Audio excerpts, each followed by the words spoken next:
Hello there and welcome to Premier League Today with your 90-minute roundup of the headlines making the back pages. A giant blow in Liverpool's quest for their maiden Premier League title. So has the bubble burst after a poor show in East London? There's a surge in one half of Manchester, though, as Sergio Aguero made sure City's charge continues. Mauricio Pochettino, meanwhile, insists his side's aspirations remain high after a frosty Wembley affair. And no more hazards at Chelsea as Gonzalo strikes up a partnership with Eden. Remember, we want your questions as the show goes on. Use the hashtag PL Today and we'll put the best of them to our guests, to our ESPN Brazil journalist Natalie Gedra and chief football reporter for The Sun, Neil Ashton. We start with the title race, and the pressure was on Liverpool following a surgical performance from City. Do they have to win? They've missed an opportunity once this week. Oh, they have to win. They've got to take the opportunity today that they didn't take the other day and put pressure on Liverpool. If you're going to be champions of the league, you need to go and win today. Laporta's played it in, and Manchester City are ahead twice in a week inside a minute. There are takes, and Arsenal are level. Sterling, Aguero, of course. Raheem Sterling, Aguero claims his hat-trick. It was total domination from Manchester City. Just worked out perfect. Arsenal didn't know what to do. Pep Guardiola believes that the win shows that the title race is far from over. If you don't get a result tonight, Man City have a chance of maybe going top of the league on Wednesday. So, it's a big game for Liverpool. If you want to be first at the top of the table at the end of the season, you need to be ready for a tough fight. Liverpool take another step towards restoring the 5-point lead. Antonio drilled it in, he scored against Liverpool again. Origi, there was no flag, it was a chance to win the game. 2 points dropped to a 1-point gained, only time will tell. It's a result to suit Manchester City. Probably draw was the fair result. Liverpool were probably average at best today. Yeah, I'm afraid they were. So it was another twist in the title race, and it now means that Liverpool have got themselves a 3-point lead at the top of the table with 13 games to play. Manchester City, of course, take on Everton in 24 hours' time, which means by the time that weekend's games come over, Manchester City could well be top of the table at that point. So Liverpool themselves have now dropped 4 points in their last 2 games, with the recent outing against West Ham finishing 1-1. Neil, let's just quote your piece today then in The Sun. We saw that in the montage as well, that Divock Origi had that chance late into injury time to win it. And you wrote, titles are won and lost on moments as critical as this. Every title winner wins here. Manchester City, Chelsea and Leicester, champions in each of the past 3 seasons, all beat the Hammers on their own turf. Liverpool couldn't. West Ham undoubtedly deserved it, denying Liverpool the chance to pull 5 points clear. Instead, they're already choking, and it's already February, and it's only February the 5th. Are they choking? It felt like that last night because in the previous games that I've watched Liverpool play this season, is they've taken control of matches, they've taken ownership, and they've bossed the result. They've determined the result, and they've decided what they're going to do and when they're going to score. And they've got the players who are capable of doing that. We saw that with Mane, the ruthless execution, the punishment, when he got that opportunity. And I know that the pass from Milner initially into Lallana, that it's offside, okay, but it's given. But when he gets the opportunity, he takes it. What Liverpool didn't have beyond that was composure, that West Ham had rattled them. That Mark Noble's performance against Keita in the centre midfield was exceptional. I mean, this was the sort of Mark Noble of 10 years ago, just darting around the pitch. It was a shame that he had to go off. His legs just tired. Eventually, just tired. 20 minutes from time, and he came off. But it was an exceptional performance from Noble. And I thought that was replicated throughout that West Ham team. That there was an intensity and there was a desire. And when you're playing so many games, the difference here in the modern era of winning titles is you're playing games in isolation. You're not playing at 3 o'clock on a Saturday afternoon with Man United at the same time, with Man City, with Chelsea, with Tottenham, with Arsenal. Everybody plays at different times. All the fixtures are staggered, and all the attention on one night, Monday night on this occasion, is on West Ham against Liverpool. And you have to be able to adapt to it. You have to be able to live with the pressure. And I felt, although the result against Leicester was they're entitled to draw a game. You are entitled to draw, particularly after the season that they've had. But you've got to react and you have to respond. Title-winning teams respond. And as I wrote in that piece, everybody wins at West Ham who wants to win a title. Natalie, you were there at the London Stadium. Yeah. Did you notice that this is just a blip or something a little more than that? What amazes me the most is that Liverpool had a very consistent December, and I think that was the thing that really set them apart from other teams, because December is always a tough period in the Premier League. And now I don't think they can afford to have 2 ties in a row, even though they have 3-point difference on the top. And in matches like this, you expect to see players like Salah, like Mane, like Firmino, players that they have to really stand up and make a difference, and that didn't happen. That really caught my attention, because Liverpool made so many mistakes on the final third that we are not used to seeing. So in this sense, yeah, it kind of surprised me. And of course, they have their injury problems, and attacking players win finals and defenses win championships. We always hear about that. Yeah. But in this point, of course, it's a big blow without Joe Gomez, Lovren and everything, but they should have gotten it yesterday. Yeah. Liverpool clearly not at their fluent best in the last few games. Let's add another voice to the discussion. I'm delighted to say Joe Prince-Wright joins us now from NBC. He's their lead football or soccer writer, as they call it, across the water for NBC Sports. Joe, great to see you. How damaging could these last 2 results for Liverpool be, do you think, in the scheme of things? Very damaging. I think the sort of confidence from this team drained before our eyes. I was at the London Stadium as well as the 2 other guests, and I actually went with some friends of mine who were Liverpool fans and watched the Leicester game in midweek as well. And you kind of felt that nervous tension filtering down from the stands to those players.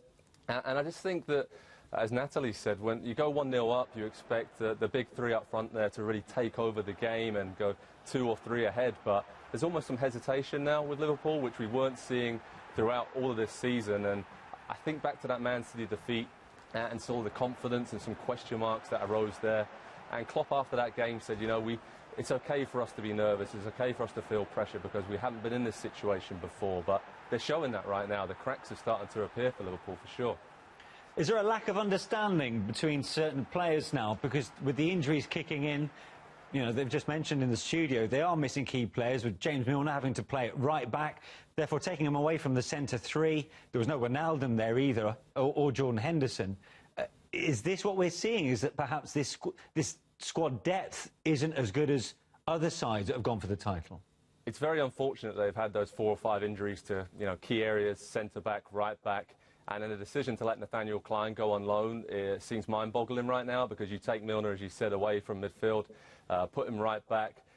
Him and Henderson, that isn't their best position. They're plugging the gap there. But right now I'd have to say that you look at Man City and even Tottenham, and you say that they're coping with injuries much better, the squad's stronger, and you have to scratch your head a little bit why Liverpool didn't add anybody in the January window just to replace Clyne. Because I thought he was brilliant when he did come in against Man United earlier this season. So I think Jurgen Klopp right now, when you look at things at the end of the season, the difference between a couple of points here and there, he may look to that defensive cover and not having it as being really key in this title race. We saw at the full-time whistle, Jurgen Klopp and Manuel Pellegrini have a bit of a quick discussion. Jurgen Klopp was instigating it. He wasn't happy about certain things. What was his demeanour like in the post-match press conference? Yeah, I think he was a little bit rattled, because he knows that there's a lot of attention, a lot of focus on this side now. That Leicester game, okay, that's a one-off, but this is 2 in a row now. It was asked about Mark Noble's comments, because Mark Noble clearly incredibly excitable, enthusiastic. So honest as well. But also because you have to take into account West Ham's previous 3 performances. They lost against Bournemouth. Yeah.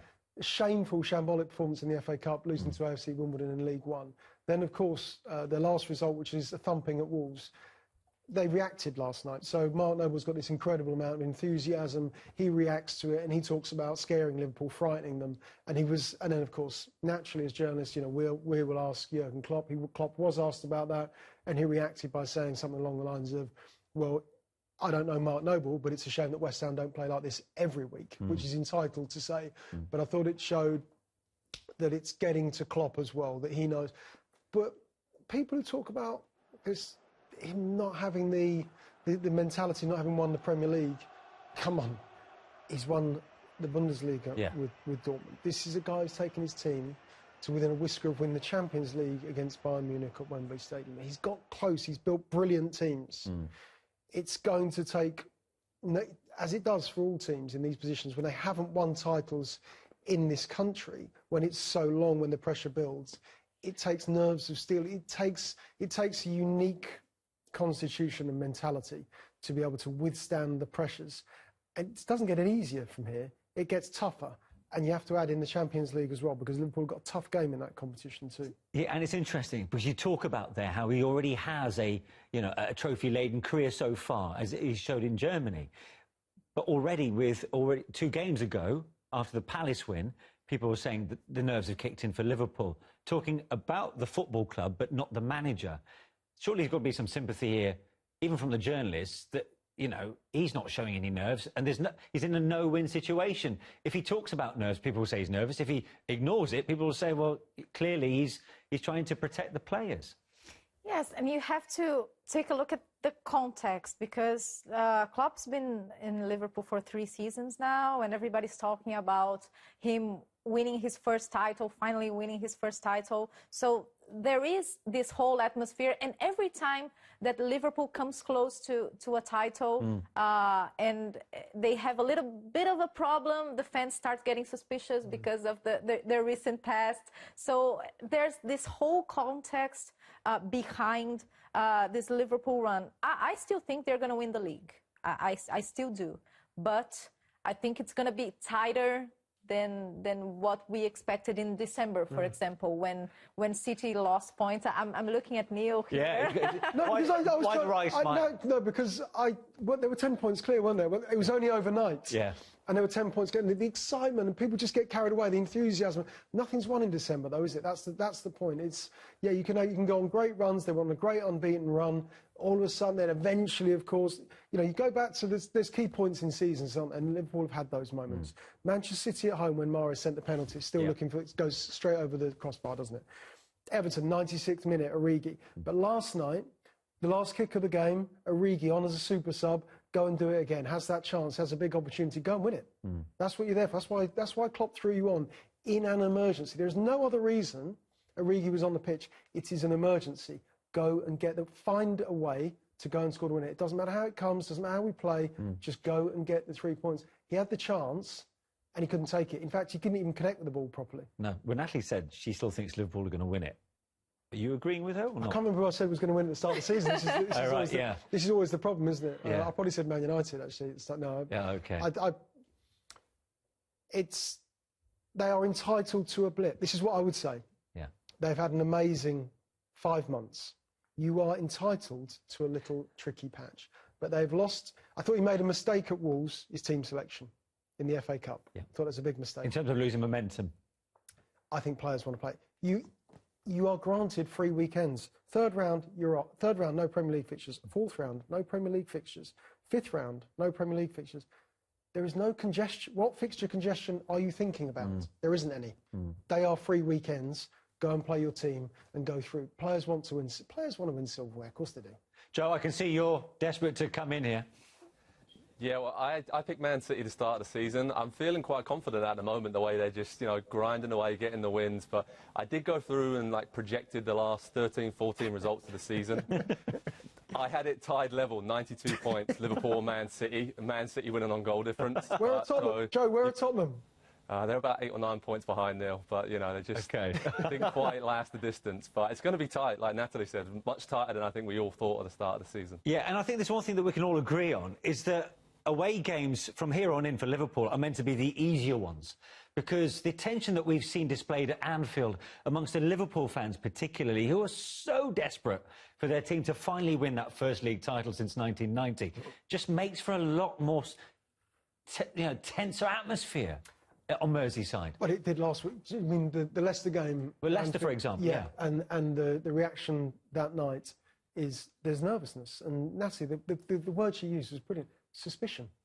The suspicion is that they're starting to doubt their team, and that you can't deny that sweeps around the club, and it moves so fast that 1 minute you're speeding along, you're winning game after game after game, the momentum, as Mourinho would say, the gods are with you. When the gods are with you, you take advantage of it. You win every game, just do it, just rattle off the results, piece it all together. And it's impressive how fast things change, because before these matches we were talking about the tough week that Man City is going to have. Yeah. And they they beat Arsenal, and then Liverpool lose points to West Ham. That was theoretically an easy match for them. They would have the easier week with Bournemouth after and West Ham before, and now we're talking about Liverpool and this three points difference. So it's all very. Tony Cascarino has written about it in the Times. He's spoken about how set pieces have become a problem now for Liverpool. They're just not switched on to them. It's the basic stuff, but they're finding themselves sleeping in those crucial moments that happened time and time again last night. He's got a three-point reflection as to what happened as well at the London Stadium. He talks about Firmino having a stinker, as he puts it here. Says Klopp will have been kept awake by Firmino's performance. I cannot remember seeing him play so badly in a Liverpool shirt. The Brazil forward's game is about intelligence, movement and decision-making, and technically he's very skillful, but it fell apart here. He was not at the races. Now, of course, you've got a specific interest in some of the Brazilian players who are playing in the Premier League. Have you noticed a decline in his form in recent weeks here, Natalie, or not? Yes, a bit, but I don't see anyone from Liverpool recently really impressing. I think it became a general aspect of Liverpool. We were talking about that yesterday after the match. Nobody really stood up. We are talking about Mark Noble, and Rice was really good, and Anderson again. And we weren't talking about any of the Liverpool players. And even in matches that they won, you don't see the one that player that really sparkles. Well, look at Salah's performance last night. They pushed him out to the touchline. He can't really hurt you from there. You're not really. And the other thing that I noticed, apart from his performance, was normally that front three works in rotation. Is that they move around the pitch and they swarm all over teams. Salah just didn't seem to fancy that role last night, that movement. Normally with Firmino, they've got that understanding up front that they can interchange positions, and they do it at will, and players are constantly looking around over their shoulder. Where's Firmino? Where's Salah gone? They weren't doing that last night. Salah spent the entire game with chalk on his boots, on that touchline, not getting involved in the game. And all his passing, it wasn't as though it's too difficult to be too critical of the guy. He's got 16 Premier League goals, I think. It's all under the radar so far this season. But all his passing was just 1 or 2 degrees off. And that's enough for a player with when you're so precise, that when you just aren't on your game and on top of your game, then it makes a difference. And he's so essential to what Liverpool do. And that's the dangers when you have a front three that can be so potent. In fact, they've scored the last 13 goals for Liverpool. And when they're not firing on all cylinders, Liverpool start feeling the effects. And Cascarino in that later on in his piece says what makes it worse, Liverpool don't have the greatest depth in that position, so they don't have a super sub that they can throw on to win the game, as we saw with Divock Origi, Joe. Probably shouldn't have stood shut at the goal if he actually did score it, because it looked offside anyway, so that would have been another big break for Liverpool. But Shaqiri in recent weeks, of course, has stepped up earlier on this season. I think back to the Man United game, but he's lost his spark a little bit. And going back to something Neil said about the FA Cup as well, I wonder this time of season, the teams that are already out of the FA Cup, is it really beneficial to have a break? Do these players now, they're kind of in mid-season form, they need to keep ticking over? Do they really need these warm weather trips, the breaks, to kind of relax? And it's quite difficult for these players that are such tremendous athletes to re-kick and restart themselves again after maybe a week, 10 days off. So that could come back to bite Liverpool, but I just didn't see anybody like Henderson, who would have been in there, really rallying the team against West Ham. Like Natalie said, Declan Rice, I thought, was superb again. Should have scored a header. And Noble, and there's so many good players. Snodgrass dropping into central midfield. And that Liverpool midfield three there, very disappointing. Naby Keita, his form most of the season has been very disappointing since that big money move. So the squad of this Liverpool side, I don't think is strong enough to sustain the challenge right now, and if Alexander-Arnold could come back as soon as possible, move Milner back into midfield, that would be a massive boost for Jurgen Klopp, because, as we said, you can see he's feeling the pressure, and they're not quite cracking, but they're creaking a little bit now. Yeah, that does make me think, actually, Henderson and Wijnaldum both missing. It actually highlighted exactly how maybe truly underappreciated both those players are. I think so, because, you know, you look at Henderson, he did a job at right back against Leicester, but I just think that right now, when you get into this time of the season, yes, Henderson hasn't sort of won the trophies, but he's been in the title runs before, he's been in these big situations for club and country, and that little bit of experience counts for an awful lot at the moment.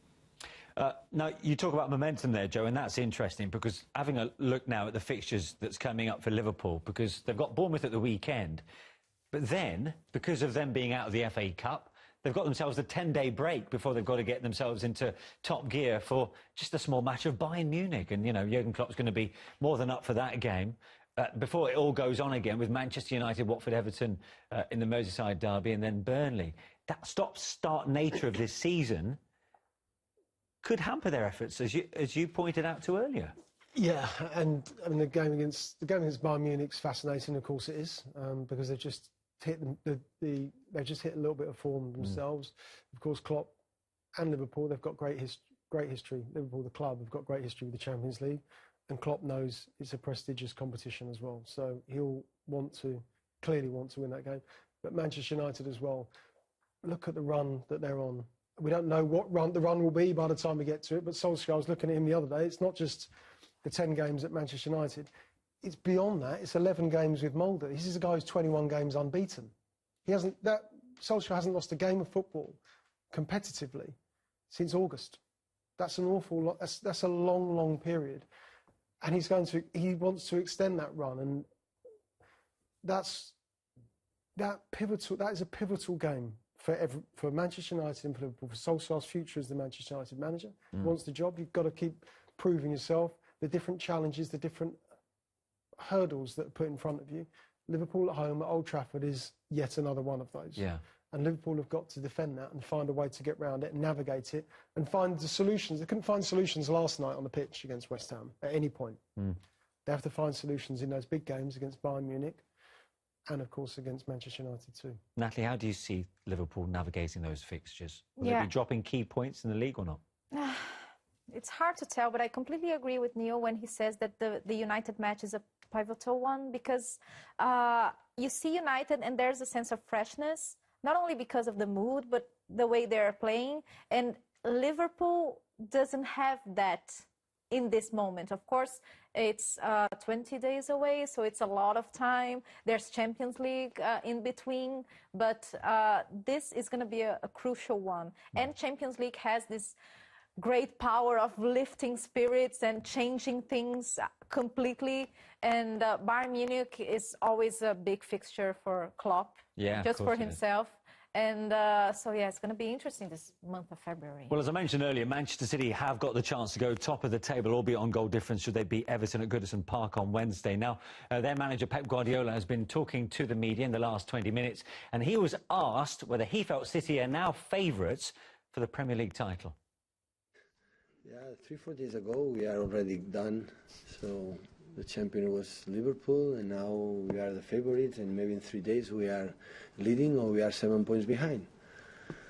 So let's try to be calm in that situation. I said my feeling in the last week, so will be a lot of surprises and will be tough for every team to win on games, because the contenders and no contenders and all the teams have their abilities, capacities, and skills to make you create problems, and try to do. No, you know what I'm more concerned, or when I talk a lot with my players and insist to never forget who we are like a team, and doing what we have to do. We are a strong team. That is what I want to watch every single day.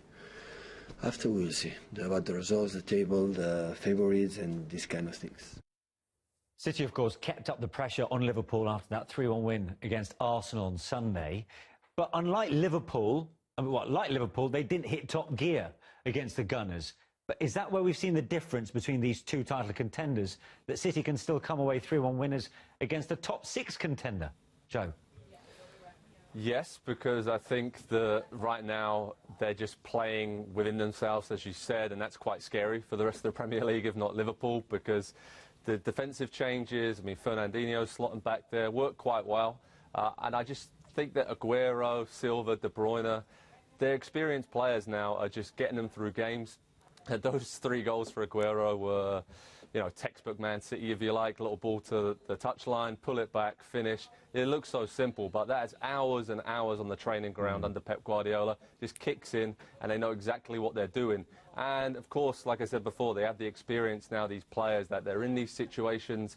They can feel it, the hunger's there. But I do question the motivation against some of the smaller teams in the league. You know, losing to Newcastle, Palace, Leicester. They've beaten a lot of the big boys. Of course they have. They seem hungry and motivated for that. But getting up for games, especially with the Champions League, League Cup, FA Cup games coming thick and fast over the next few months, that's what's going to win or lose this title for Man City. And I do still have a few question marks about them in that regard. Yeah, interesting narrative across the media, really, post the City game.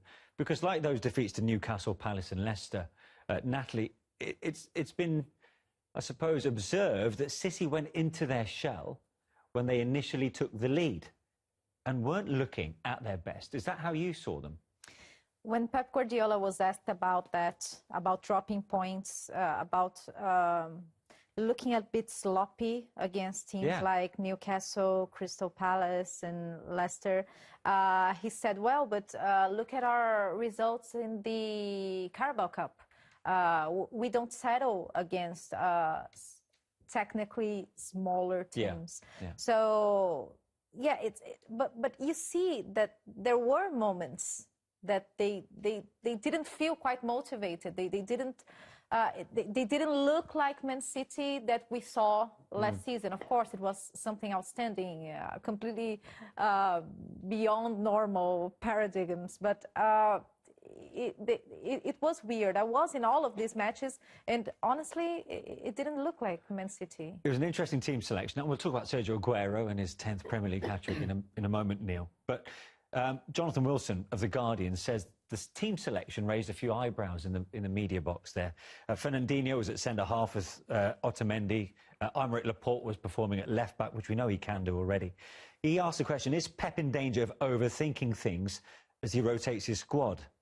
Whereas earlier in the season, and particularly last campaign, the team selection was so much more consistent and you could put players exactly in their positions. Yeah, I mean, certainly the example of playing Fernandinho at centre-half, when I saw the team sheet, the first thing I thought of when I saw John Stones was substitute was when he was at when Pep was at Barcelona, it was unthinkable for him to leave out Carlos Puyol.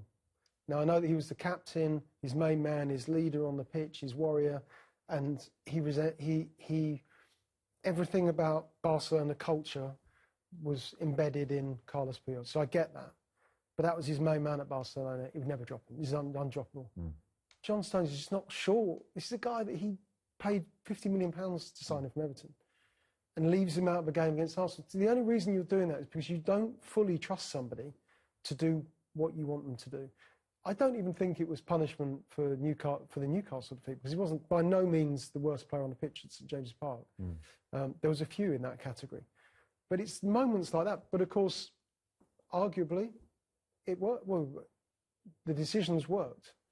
The question marks against City is, when they score so early, is what to do. They're not sure, because you build yourself up, oh, we've got Newcastle, they'll give us a game at St James's Park. Oh, Arsenal, they'll give us a game. Well, you 1-0 up after 48 seconds. 24 seconds in at Newcastle. What do we do? It's like the 1974 World Cup final.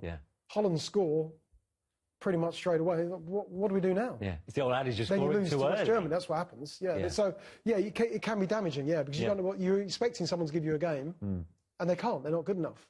And Newcastle United were in that position, but fortune favoured them in the second half at St James's Park, undoubtedly.